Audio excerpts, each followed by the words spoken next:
My parents refused to come to my wedding because the woman I loved already had a 6-year-old daughter, and my father told me, word for word, that she would ruin my life. My name is Daniel Foster. I'm 34, I manage a logistics depot outside Bristol, and 8 months ago I stood in a converted barn and watched a 6-year-old girl hold up a handwritten sign that ended up in front of 11 million strangers before my parents ever saw a single frame of it. I didn't know it yet, but that sign was going to do something neither I nor a single solicitor's letter had managed to do in the 18 months before it. I met Hannah at a friend's barbecue in the June before last. She was 31, a pediatric nurse, and she had a daughter, Ivy, from a relationship that ended before Ivy turned 2. She told me about Ivy in the first 10 minutes of our conversation, not as a warning, just as a fact about who she was, the same way you'd mention where you grew up. I liked her immediately. I liked Ivy almost as fast, which surprised me, because I'd never pictured myself with someone who came with a ready-made family. Within a few months, I couldn't picture myself with anyone else. My parents were not built for that kind of flexibility. My father, a retired bank manager, had very fixed ideas about what a proper family looked like, ideas passed down from his own father and never once examined. My mother mostly followed his lead, not because she lacked her own opinions, but because 38 years of marriage teach you which battles are worth fighting. Sunday, the 4th of February, 1 o'clock in the afternoon. The first time I brought Hannah home for lunch. My father was polite in that strained, formal way he reserves for people he's already decided not to like. He asked about her job. Then he asked about Ivy's father, a question that had nothing to do with him and everything to do with drawing a line under the whole situation before it went any further. After Hannah left that day, my father sat me down in his study, the same study where he'd once lectured me about university choices and told me plainly that marrying a woman with a child from another man wasn't something he could support. "You'd be raising someone else's mistake," he said. "You'd be starting your marriage already behind."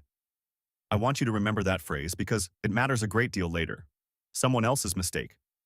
That's what my father called a 6-year-old girl who'd done nothing in her life except exist and be loved by a mother doing her absolute best. Before I tell you what happened at the wedding itself, if you've ever had a family member decide they knew your life better than you did, hit subscribe now, because you're going to want to see exactly how this one ended. I proposed to Hannah on a weekend trip to the coast, with Ivy hiding behind a sand dune holding the ring box because Hannah had let her in on the secret 3 days earlier, and, remarkably for a 6-year-old, she'd kept it.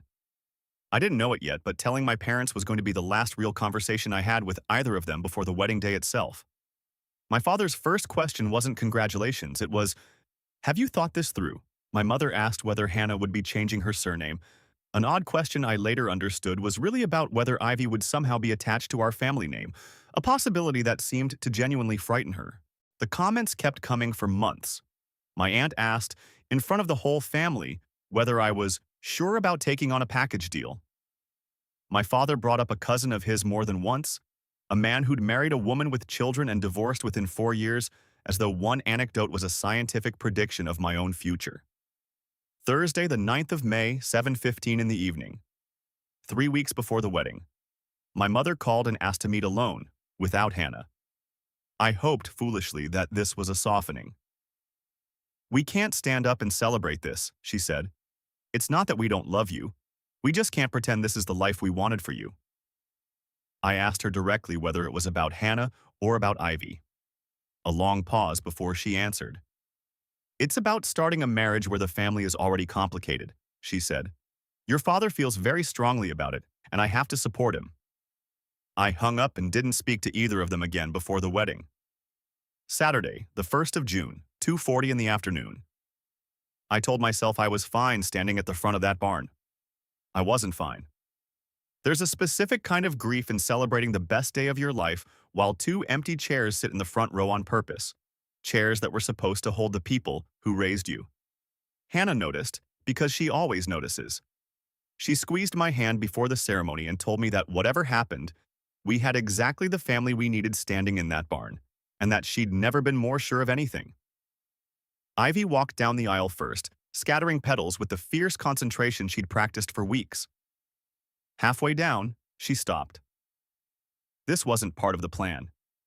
She reached into her basket, pulled out a folded piece of paper, and held it up over her head for the whole room to see. She'd made the sign herself at home the night before without telling anyone. Hannah found out at the same exact moment as the rest of us. In wobbly, 6-year-old handwriting, it read, I don't have a daddy's mummy and daddy here today, but I have the best new daddy in the whole world, and he chose us both. The barn went completely silent for a second, and then completely the opposite of silent. My best man later told me he'd never seen a room fall apart and pull itself back together that fast in his life. One of Hannah's cousins had been filming the aisle walk on her phone, the way everyone films the flower girl. She posted it that evening, mostly because she thought it was sweet, with a caption about her cousin's daughter stealing the show. She had maybe 400 followers. She was not prepared for what happened next. If you've ever watched a child say something too honest for the room to handle, that's the kind of moment this channel is built around, so if you're not already subscribed, now's the time. Because what happened to that video changes everything from here. I didn't know it yet, but by the next morning that clip had 500,000 views.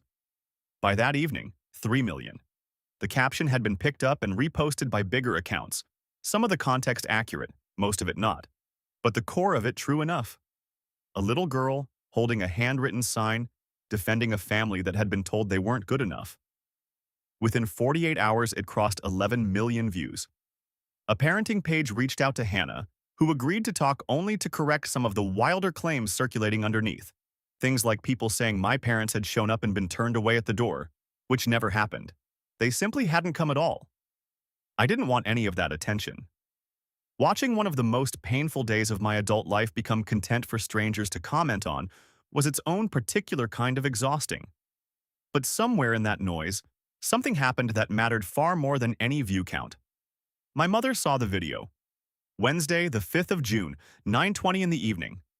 My mother called, crying before I'd even said hello. I saw it, she said. I've watched it maybe 30 times. She told me that watching it from the outside, the way millions of strangers had seen it, stripped away every justification she and my father had built up in their heads. Watching Ivy stand there, small and entirely unaware her sign would end up in front of 11 million people, my mother finally saw what they'd actually done. Not protected me from a complicated family. They'd told a 6-year-old, without ever saying it to her face, that she wasn't wanted. My father didn't call for another 2 weeks. When he finally did, he didn't apologize with some big cinematic speech. He simply asked if he could meet Ivy properly. As her granddad, if she'll have me. And his voice cracked in a way I'd genuinely never heard in 30 years of knowing him. We arranged a lunch. My parents, Hannah, Ivy, and me. Away from any cameras, any of the noise the video had dragged into our lives. Ivy, who at 6 had no idea her sign had been seen by more people than live in most cities, greeted my father the way she greets everyone, with total, uncomplicated warmth, and asked him almost immediately if he wanted to see her drawing of a dinosaur riding a bicycle. He said yes. He looked at it for a long time. Then he told her it was the best dinosaur bicycle he'd ever seen, and Ivy beamed like she'd won an award. It's been 8 months since the wedding. My father picks Ivy up from school every Wednesday now, something he insisted on doing himself, no discussion needed. My mother keeps a photo from the wedding on her mantelpiece, the one taken just after Ivy held up the sign. The whole barn, mid-reaction, some crying, some laughing, all of it real. My father never once repeated the phrase he used in his study that day. Neither have I. Some things don't need repeating once someone has genuinely understood how wrong they were. You can see it in the way he looks at her now, in the dinosaur drawings taped to his fridge, in the fact that he asks about her spelling tests before he asks about anything else in my week. A 6-year-old girl, holding a piece of paper she was never supposed to write, taught 3 grown adults something none of us had managed to learn on our own. Family isn't about who shares your blood or your surname. It's about who shows up and who chooses to stay, even after everyone else already left the chair empty on purpose. If this story meant something to you, tell me in the comments what you would have said to my parents in that moment. And if you want more true family stories like this one, subscribe, because we post a brand new one every single week.